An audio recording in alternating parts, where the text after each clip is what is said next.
good person, you're the captain. And I was like, oh my God, what do I do? What does that mean, right? So this is a really interesting one. Bear with me, this is, like I said, my first time doing it. So leadership, you know, what is it?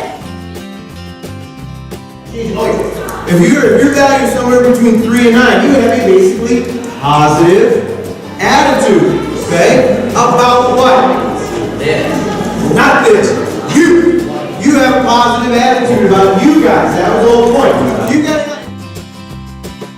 One of the things, and there's a reason why I get excited about talking about relational leadership, because like you all, I was blessed with the opportunity to have a little bit of talent.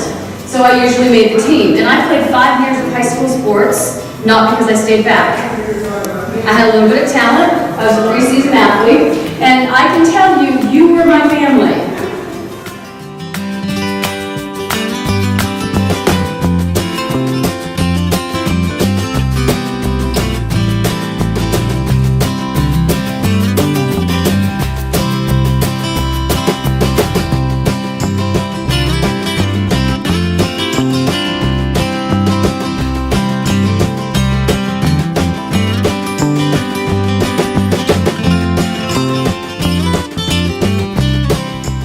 Like they have it all together.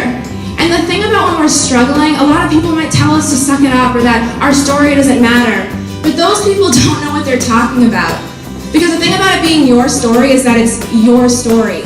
And nobody can tell you that your story isn't sad enough or traumatic enough or happy enough, because no one experienced your story quite like you did. And your story matters simply because you matter.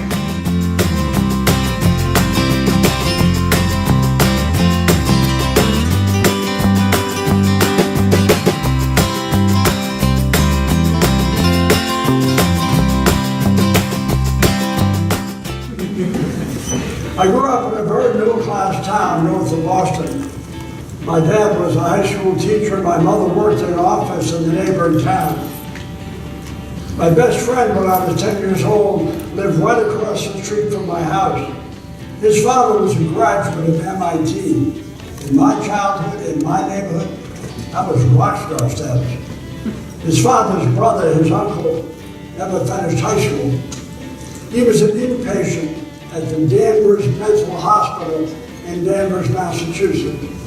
Every adult who ever spoke of that place, and every kid, including me, called it the nut house. He must have thought that was funny.